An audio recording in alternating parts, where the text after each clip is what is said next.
Oh, yeah. Well, this is sort of a big one, but in terms of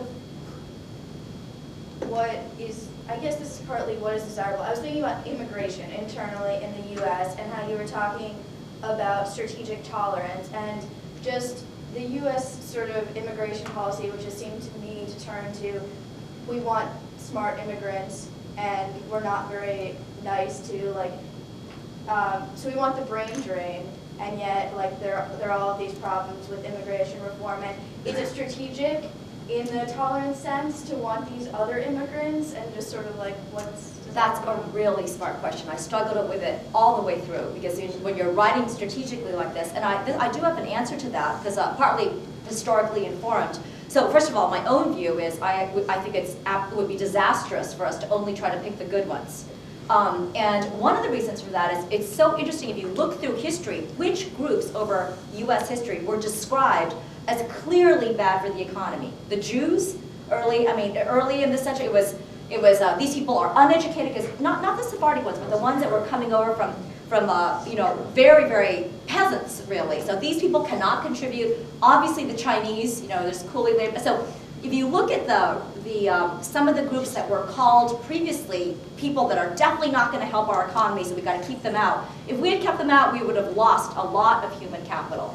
But it is a great question. I think the immigration debate is very difficult. I've written about it. I am absolutely not in favor of just opening up and let everybody in. I mean, we can't do that. I think there is that goes to the glue point, right? But I do think that it's crucial now, and I think it's tricky with the economy contracting.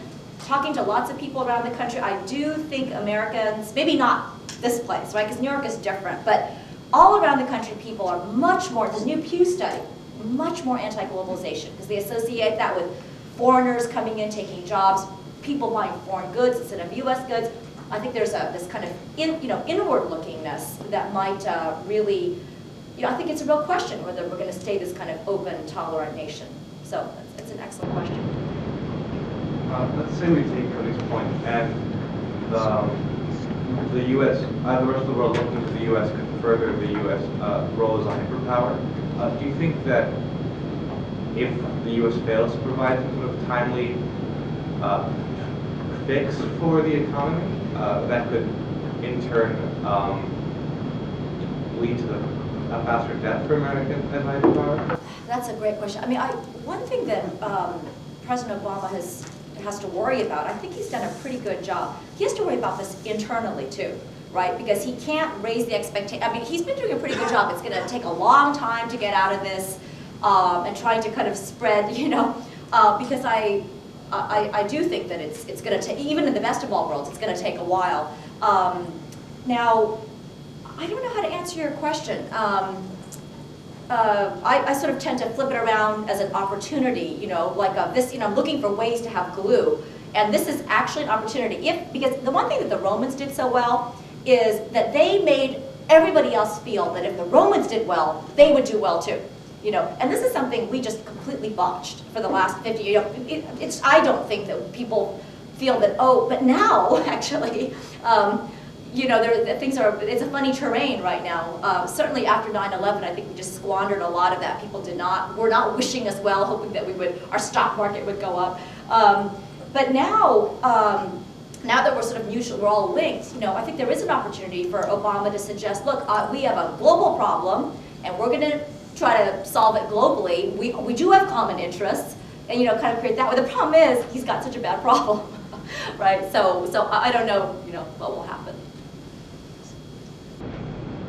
With respect to China and strategic tolerance, I wonder if whether it may not matter, in fact, whether it's an open or a pluralistic society, given that in an age when we can travel to and live in and work in other countries without immigrating, and that already in China, foreign citizens, at least to the extent that they come from a country that has a lot of political clout, they enjoy a lot of leniency relative to Chinese citizens, certainly almost sort of quasi-extraterritoriality.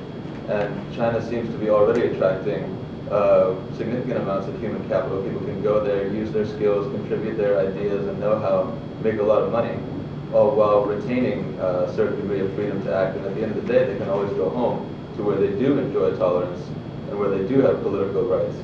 And I wonder if could this possibly represent a new model of strategic tolerance that could bring China to a hyperpower status? It's a great question, and again, this would be a place where, another place where the thesis could be falsified. It's falsifiable. I'll be wrong if China becomes a hyperpower, and that is exactly the way that I think they might do it, right? Now, in my chapter on China, I actually talk about this, and I actually had a conversation with Thomas Friedman about this very point. And it's not just China, right? It's like, okay, we've got these R&D centers in India too now, so maybe you don't need physical presence in a certain country. What I say in the book and what I actually believe is that, and I think China thinks this too, that yes, it's been very clever. China has made these like R&D centers, so they invite, so lots of Americans and Europeans are going there. They make good money. And I guess there are good externalities. They give something back. But I still think that it is, maybe this will change as technology really ramps up, but I still, and this is what I was talking to Thomas Friedman about, I still think there is some enormous value in having the top level, like management, not just the people doing sort of the lower level research, but the very top level, concentrated geographically, like in Silicon Valley. But there are these externalities and synergies that you get from that, that you don't get just by sort of outsourcing to different things.